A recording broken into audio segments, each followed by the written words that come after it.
festival Même pas peur de la nature est né d'une idée de l'association Connected by Nature, donc basée à Fontainebleau et qui a fait pas mal de choses sur Avon, dont le jardin partagé dans le vieil Avon, en permaculture, etc. C'est à la fois l'association Connected by Nature au départ et la fédération Connaître et protéger la nature qui sont venus proposer et chercher le lieu qui serait le plus à même d'être à la fois proche de Paris, en région parisienne, en Île-de-France. Nous les avons accueillis et en plus nous avons ajouté le côté festif, la restauration, les marionnettes, etc. La musique ce soir, le concert.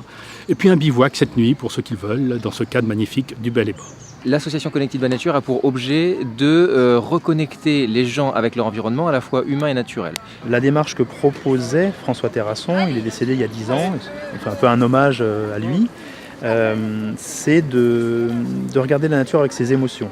Et on s'est rendu compte qu'il y avait une certaine appréhension de divers aspects de la nature qui font qu'on a tendance à la malmener ou à vouloir la maîtriser, la contrôler en permanence. Et on a un petit peu retourné la question avec humour en disant « Allez, même pas peur de la nature ». On va parler des araignées, on va parler des reptiles, on va parler des amphibiens, on va parler des limaces, des escargots, les trucs gluants, la ronce, la vase. Donc c'est un festival grand public qui a pour ambition de démystifier un certain nombre d'appréhensions qu'on peut véhiculer culturellement autour des petites bêtes qui font peur, qui piquent, la nature qui gratte, qui est sale. On joue sur l'humour pour faire de la pédagogie et pour faciliter l'accès aux gens de cette nature de proximité qui finalement est belle aussi en fait. On pense toujours que les mygales, il n'y en a que des espèces tropicales de grande taille et en fait on a des mygales en Europe et elles sont de petite taille donc elles font 1 cm et en particulier on en a une qui vit dans un terrier qu'elle tapisse de soie donc ça fait un tube qui va prolonger à l'extérieur, ça fait une petite chaussette, on l'appelle la mygale à chaussette et il y en a dans le parc, j'ai trouvé des chaussettes de... Et où ça? Alors au pied des arbres en fait, elles aiment bien en fait, ça fait comme si c'était une racine et elles aiment bien se mettre au pied des arbres. Quand on n'est pas du tout habitué et qu'on cherche, on a l'impression de voir une racine. Voilà notre petite mygale à chaussette et ça c'est une chaussette en soie. C'est tout fin et ça va dans la terre, ça se prolonge dans la terre. Alors il faudrait creuser pour arriver à trouver le bout de la chaussette, ça c'est la partie aérienne. Et en fait, dans le sol, il peut y avoir à peu près ça. Donc quand on veut déterrer une de nos mygales à chaussettes, il faut vraiment creuser autour, quoi, hein. Donc pour l'instant, je la laisse en place et puis comme ça, je pourrais justement montrer qu'on trouve des mygales à chaussettes dans le parc d'Avon. Le but, c'est de trouver qu'est-ce qui s'est passé, qui a mangé, ou quel animal a laissé cette trace dans la nature. Quand on a un œuf, c'est qui est né, ou alors... qui a mangé cet œuf.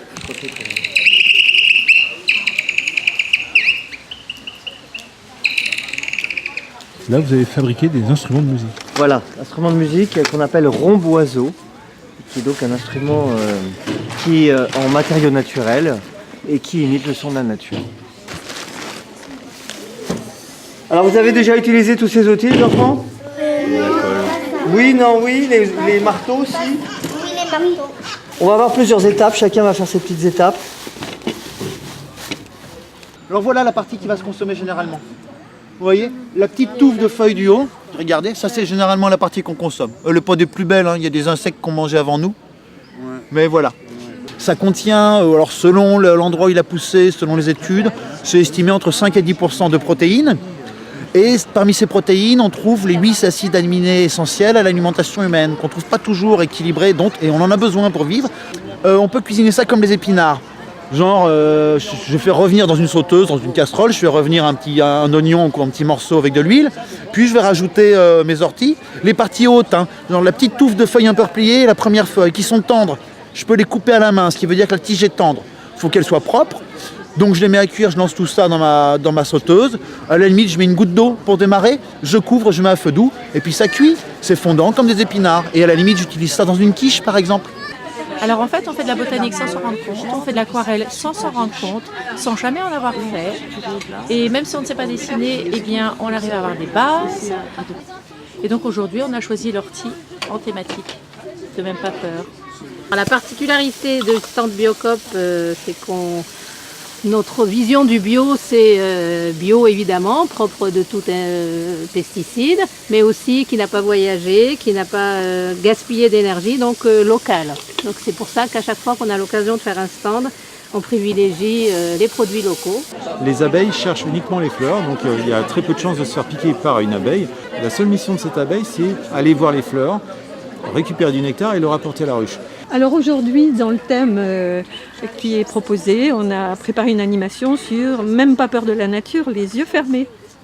Voilà, donc on découvre au fond de boîtes des petits trésors de nature de notre Seine-et-Marne. Et puis aussi parmi les petites merveilles de nature, quand on demande aux enfants où est-ce qu'on peut trouver ça, ils nous disent au bord de la mer, bien évidemment. Eh bien non, on trouve ça en Seine-et-Marne, au bord de sablières ou choses comme ça. D'eau un peu stagnante aussi. Voilà, c'est l'anodonte.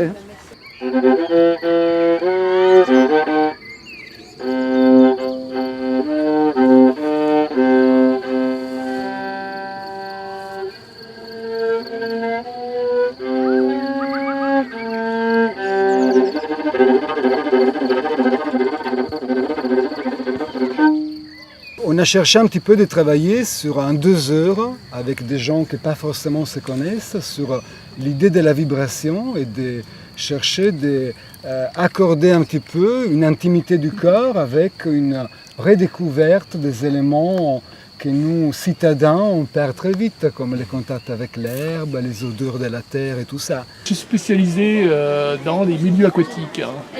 Ma spécialité, c'est plutôt des macro-invertébrés et puis tout le milieu vivant dans les zones humides en général. Proposer des sorties qui sont gratuites.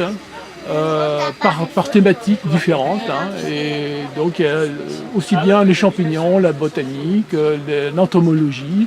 C'est pas vraiment un spectacle, c'est plutôt une visite guidée. Il y aura une petite visite avec des animaux imaginaires, le kilchipion qui est comme un moustique et le limace au chien qui est comme un chien ou une limace. Oui, et on peut vous le montrer en cadre. Ça. Oui. Les adultes ont droit de regarder et de nous aider aussi parce que nous sommes comme vous, des chercheuses. Juste avec un petit peu d'imagination, on a besoin d'aide. Il arrive du Burkina Faso. Oh oui. Attention. Trop bien. Oula. Photo. Voilà. J'essaye même plus, moi. Et vous voyez, j'ai embarqué un peu de sa couleur, les petites écailles, là, la petite poudre. Donc là, je suis plutôt sur une approche extrêmement sensorielle, parce que les insectes sont chargés d'idées reçues et d'impressions négatives. Du coup, on découvre les petites bêtes avec des loupes de très très près, et en fait, on rentre dans l'univers des insectes et ça change absolument tout. On rentre chez les autres, en quelque sorte, une autre culture, et du coup, tous ceux qui sont venus ici, vous l'avez vu, et je pense que vous aussi, vous avez découvert des choses extrêmement incroyable vue de près et du coup voilà, on aura une autre vision des insectes, une vision bien plus positive et bienveillante. Donc le principe c'est avec les enfants de créer des petits objets. Alors on parlait de land art mais c'est pas vraiment du land art, c'est de créer des petits objets naturels avec ce qu'on trouve dans la nature.